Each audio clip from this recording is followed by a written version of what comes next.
Hello students, welcome to easy math for JEE. I am Ujjwal Kaushik, your friend. जो भी students IIT JEE की preparation कर रहे हैं उनके लिए हमारा चैनल बहुत यूजफुल है। तो आज हमारा दूसरा एनालिसिस है bonus question for 22 January 2025 shift to.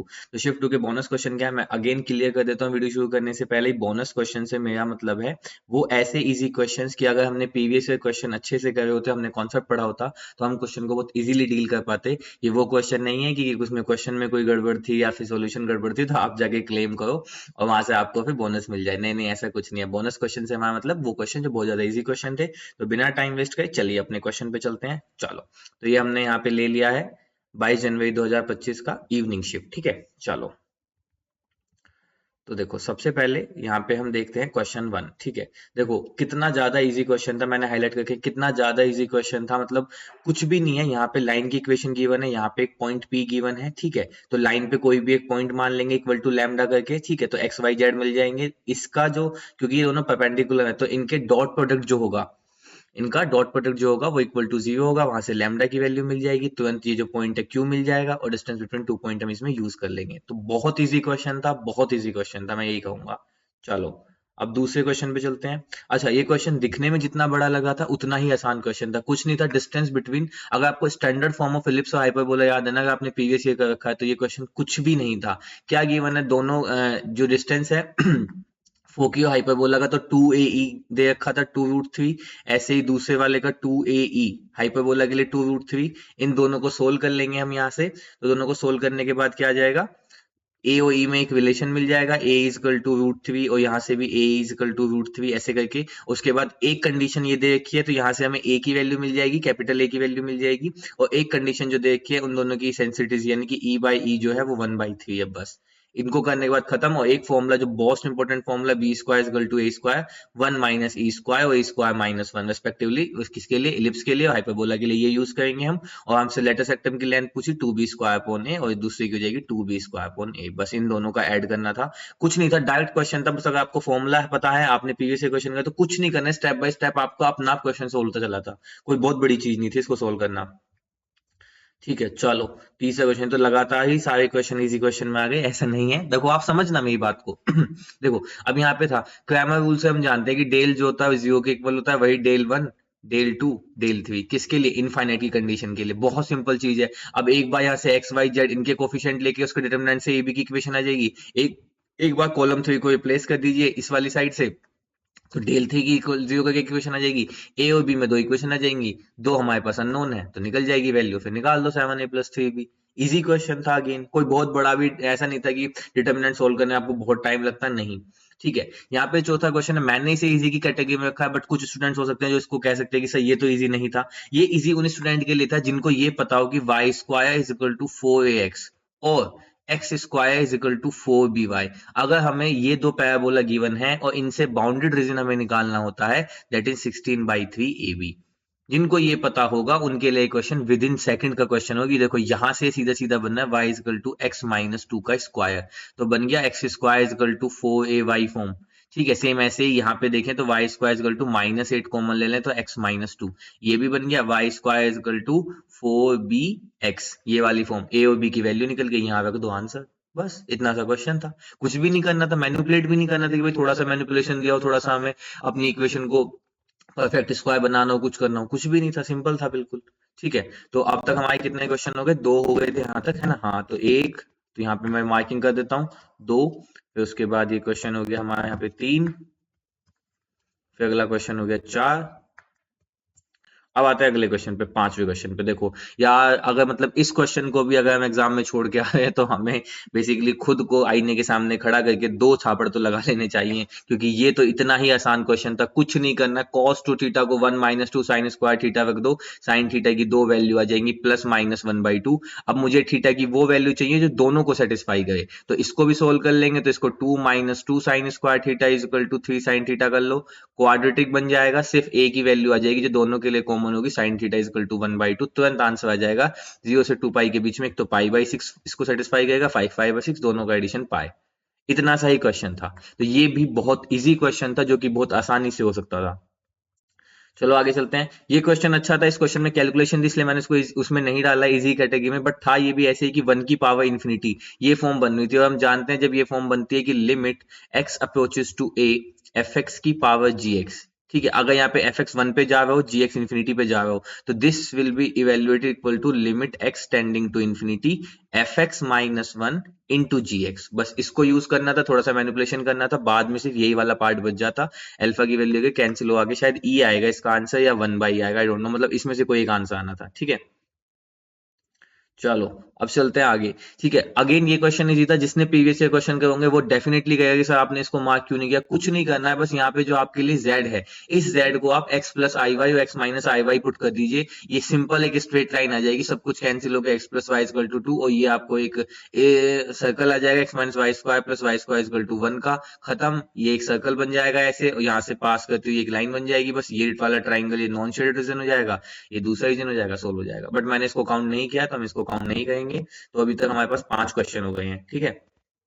चलो अगला क्वेश्चन यार, मतलब इससे पहली शिफ्ट में भी सीधा सीधा जैसे आप x equal to F Y ये सॉल्यूशन पढ़ ले, तो जाहिर सी बात है ये dx by dy plus P X equal to Q की फॉर्म बनेगी, जहां पे p और q फंक्शन ऑफ y आ जाएंगे, या कांस्टेंट फंक्शन ऑफ y या कांस्टेंट। सीधा सीधा ये फॉर्म बनने के बाद बहुत इजी इसका इंटीग्रेटिंग फैक्टर आ जाएगा, कुछ e की पावर 10 इनवर्स y करके, और ये within second question solve हो जाएगा। बस आपको ये कैच करना है, x equal to y, same ऐसा क्वेश्चन इससे पहली शिफ्ट में भी आया था, तो ये भी हमारे लिए इजी क्वेश्चन था। तो इसको हम मार्क करेंगे क्वेश्चन नंबर 6 अपना, क्योंकि अब तक हमारे पास 5 मिल चुके थे। 6। अच्छा देखो, ये एपी वाला क्वेश्चन था, क्वेश्चन ये भी इजी था। आप बोलोगे सर आप तो सबको ही कि भैया आप तो सबको इजी बोल देते हो, नहीं ऐसा नहीं है, ठीक है। मैं इजी कह के ही आपको क्वेश्चन इंट्रोड्यूस करता हूँ, ठीक है। देखो इसमें भी कुछ नहीं था, आपको दिया गया था जैसे A1 A2 A3 ऐसे करके A2 के मान लीजिए, जो इवन ओड वाली हैं उनका सम कुछ है, इवन वाली का सम कुछ है, दोनों का डिफरेंस ले लीजिए, तो D D D D D आ जाएगा k टाइम्स, तो एक इक्वेशन डी के में बन जाएगी, और एक फर्स्ट टर्म लास्ट टर्म से इतना एक्सीड है, तो A2 के इक्वल टू A प्लस 27 आ जाएगा, क्योंकि इन दोनों का डिफरेंस 27 होगा।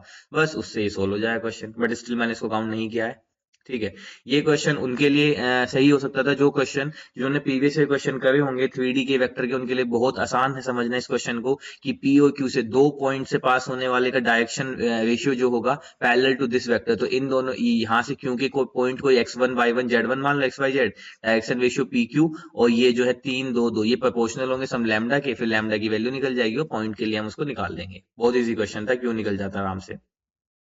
ये वाला क्वेश्चन था कि अगर आपके पास Y square equal to 4ax है, तो ये पैराबोला कुछ इस तरह का होगा, यहाँ पे कोई पॉइंट लाई करता है, यहाँ पे इसकी डायरेक्ट्रिक्स होगी, तो यहाँ से और ये जो फोकल कोड है, तो बस यहाँ पे हमें एक चीज पता होनी चाहिए। ये क्वेश्चन हर किसी के लिए इंपॉर्टेंट, मैं नहीं कह सकता इजी था, लेकिन जिसने प्रीवियस ईयर क्वेश्चन वो जानता होगा, जब भी फोकल कोड से निकलती है तो हम पैरामीट्रिक कोऑर्डिनेट में t1 t2 का जो प्रोडक्ट होता है वो -1 होता है, तो एक पैरामीट्रिक कोऑर्डिनेट मान लेंगे at1 स्क्वायर कोमा 2at1, और यहाँ पे मान लेंगे at2 स्क्वायर कोमा 2at2।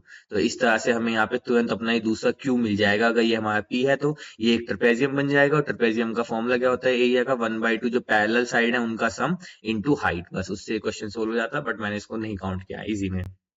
अच्छा देखो, ये क्वेश्चन कितना अच्छा क्वेश्चन आया था, बहुत बेहतरीन। जब हम इंटीग्रेशन पढ़ते हैं तो डेफिनेटली हम ये वाला टाइप पढ़ते हैं कि e की power x F x plus F dash x, अगर इस फॉर्म का इंटीग्रेशन मुझे गिवन है तो ये सीधा सीधा क्या होता है, e की पावर x एफ एक्स। अब देखो e की पावर x के साथ मल्टीप्लाई हो रहा था, और साफ दिख रहा था कि अगर मैं देखो इसको फंक्शन मानूं तो मैं किसी भी तरह से डिफरेंशिएट करके साइन इनवर्स नहीं जनरेट कर सकता, तो इसको तो मैं नहीं मान सकता। अगर मैं इसको मानने जाऊं तो ये x वाली टर्म मुझे दिक्कत करेगी, नहीं आप इसको फंक्शन मान लीजिए, और इसको फंक्शन मानते के साथ ही आपको ये पूरा का पूरा एफ डैश एक्स मिल जाएगा, तो इमीडिएटली आपको जी एक्स मिल जाता है, e की power x x sine inverse x upon under root 1 minus X, इसको आप निकाल दो हाफ पे वैल्यू, खत्म।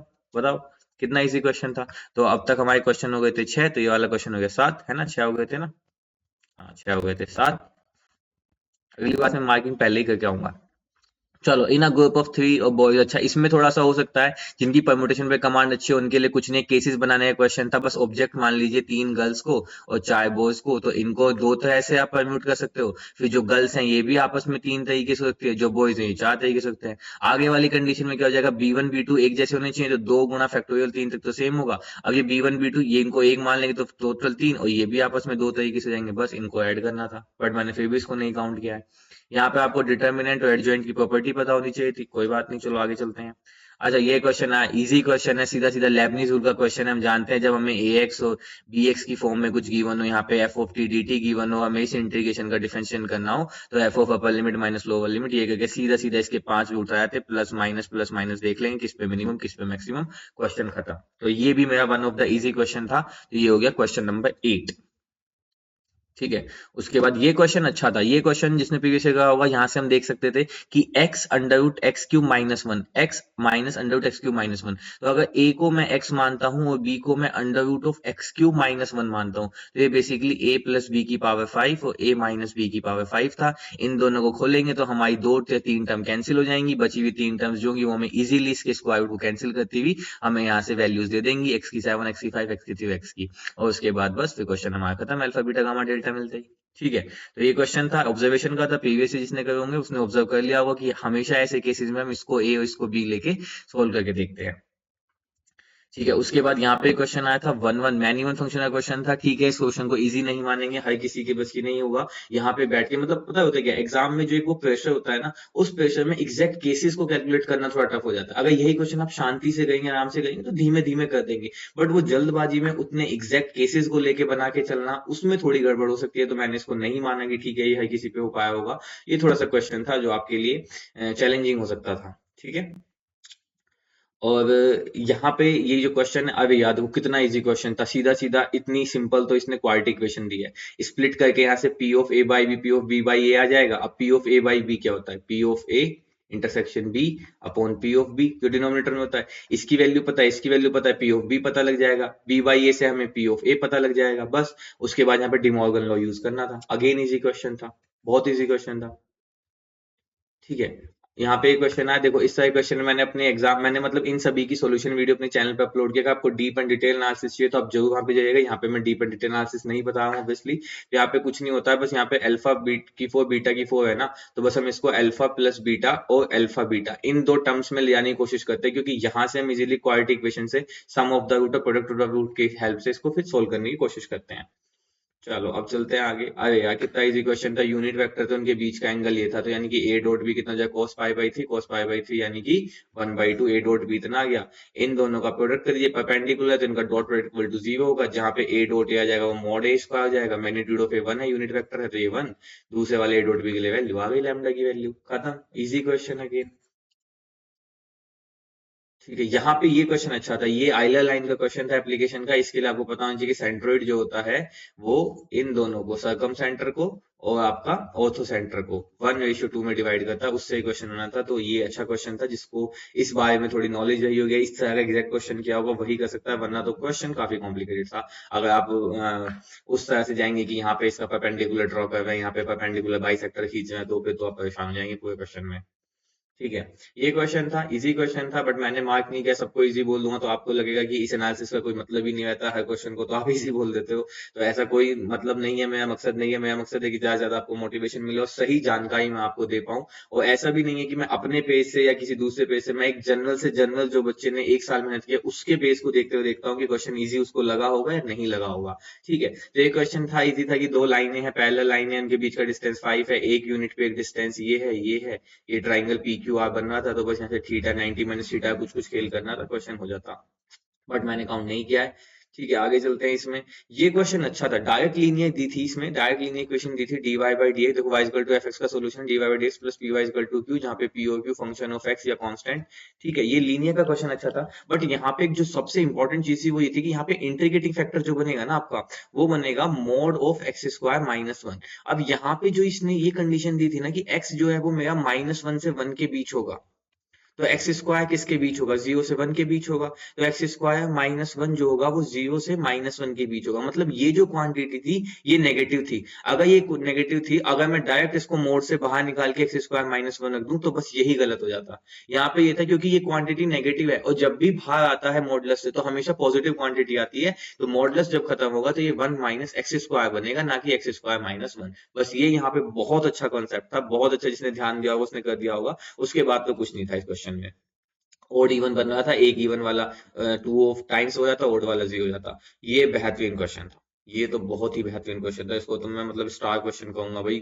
अच्छा क्वेश्चन पूछा पूछने वाले ने। NCR upon NCR minus one, इस प्रॉपर्टी को यूज करता हुआ N minus R plus one upon R. उसके बाद अगेन दो बार हमें ऐसा बनाना था कि 28 C R minus two, 29 C R minus one, उस फॉर्म में बनाना था। बढ़िया क्वेश्चन था। हल्का सा सोल्यूशन भी इसका बड़ा था, बट अच्छा क्वेश्चन था। ये क्वेश्चन था कि हाँ ठीक है, आपके दिमाग खोल दे। अच्छा क्वेश्चन था। यहाँ पे अगेन आ गए हम सिमेट्रिक पे, उस पे तो ये क्वेश्चन केसेस बनाने वाला था। केसेस बनाने वाले क्वेश्चन होते इजी हैं, बट मैं उनको इजी नहीं मानता। अगेन वही सेम एक्सप्लेनेशन कि एग्जाम टाइम में आपके लिए काफी कॉम्प्लिकेटेड हो जाता है उन सारे केसेस को कंसीडर करना। तो वैसे क्वेश्चन इजी है, but exam point of view से मैं इसको इजी नहीं मानूंगा। तो मैं इसको नहीं मानता। बाकी कुछ नहीं था, रिफ्लेक्सिव सिमेट्रिक और ट्रांसिटिविटी को यूज करना था, तो one one two two three three आ जाएंगे, वन टू टू थ्री आ जाएंगे। तो बचेंगे कितने, एक और उस कंडीशन के लिए वन थ्री आ जाएगा। टोटल 6 एलिमेंट तो मस्ट हो ही हो जाएंगे। बस 3 एलिमेंट पे हमें चेक करना था कि ये 3 एलिमेंट कब आ रहे हैं कब नहीं आ रहे। बस तो इस तरह से हमारे पास टोटल 9 क्वेश्चन बनते हैं, ठीक है। तो हम यहाँ पे ये क्वेश्चन हमारे काम का नहीं है, ऐसा नहीं। फिजिक्स का क्वेश्चन है, किसका है, बोल बोल मास, ठीक है। तो ये तो फिजिक्स का क्वेश्चन आ गया ना हमारे पास, काइनेटिक एनर्जी, ये हमारे काम का नहीं है। तो देखो हमारे पास अगेन 25 क्वेश्चन थे मैथमेटिक्स के, जिसमें से आज भी हमारे पास 9 क्वेश्चन तो ऐसे निकले जिनको हम बहुत इजीली सोल्व कर सकते थे। इसलिए मैं कहता हूँ आप सभी से एक बात की रिक्वेस्ट करता हूँ, अगर आप एस्पिरेंट है, एस्पिरेंट वही है जो अपने एग्जाम को अच्छे से एनालिसिस करे, एग्जाम की कट ऑफ को एनालिसिस करे, एग्जाम के पैटर्न को एनालिसिस करे, एग्जाम के प्रीवियस ईयर को एनालिसिस करे। जब आप बारीकी से स्मार्ट एनालिसिस करेंगे तब आप पकड़ पाएंगे कि अच्छा कोई इतनी बड़ी भी चीज नहीं है। अभी जैसे कि मैंने आपको शिफ्ट वन का एनालिसिस बताया, शिफ्ट टू का एनालिसिस बताया, दोनों ही शिफ्टों में हमें 9 क्वेश्चन ऐसे मिल गए। मैं कहता हूँ 9 भी छोड़ो, आप 7 क्वेश्चन भी मानो यार, 2 क्वेश्चन भी मैं वो छोड़ देता हूँ कि छोड़ो, तब भी अगर आप 7 क्वेश्चन, 7 चौक 28, मतलब लगभग 28 से 30 नंबर तो ऐसे हैं जो आप सिंपल ही ला सकते हैं। तो आपको फाइट ही इससे आगे करनी है। तो इसलिए मैं कहता हूँ कि जिन स्टूडेंट्स के इससे कम नंबर आए हैं वो अपना आपको मोटिवेट करें, समझे, थोड़ा सा स्मार्ट एनालिसिस करें, समझें कि जिस जो इतने अच्छे क्वेश्चन थे उनको भी हम नहीं कर पा रहे हैं, तो कहाँ हमारे से चूक है। शायद हम प्रीवियस ईयर करने में पीछे रह गए, शायद हम कॉन्सेप्ट में पीछे रह गए, शायद प्रैक्टिस में पीछे रह गए। तो मेरी आप सबसे यही विनती है, रिक्वेस्ट है कि प्लीज इस तरह के एनालिसिस को देखिए, इस तरह के एनालिसिस खुद से करिए। ये तो मैंने आपको इन जनरल बताया है, हर एक स्टूडेंट का, ईच एंड इंडिविजुअल का अपना अलग पॉइंट ऑफ व्यू होता है, पर्सपेक्टिव होता है, अपना अलग अलग डिफिकल्टी लेवल होता है। तो आप अपने हिसाब से अपने क्वेश्चन की स्मार्ट एनालिसिस कीजिए। ये तो आप कर सकते हैं ना अपने लिए। अपने आप से इन 25 क्वेश्चन को रखिए, आप अपने आप से देखिए भाई ये क्वेश्चन मेरे लिए इजी है, ये क्वेश्चन मेरे लिए टफ है, ये क्वेश्चन मेरे लिए इजी था, ये क्वेश्चन मेरे लिए टफ था। उस तरह से आप खुद के लिए भी कीजिए। तो आई होप ये वीडियो आपके लिए यूजफुल रही होगी। Thank you very much, please subscribe the channel and be happy. और जरूर कमेंट बॉक्स में बताइएगा कि जो आपको सीरीज है ये अच्छी लगी या नहीं लगी, ये आपके लिए बेनिफिशियल है या नहीं एनालिसिस, तो आपको क्या पॉइंट अच्छा लगा, तो प्लीज शेयर कीजिएगा। Thank you very much.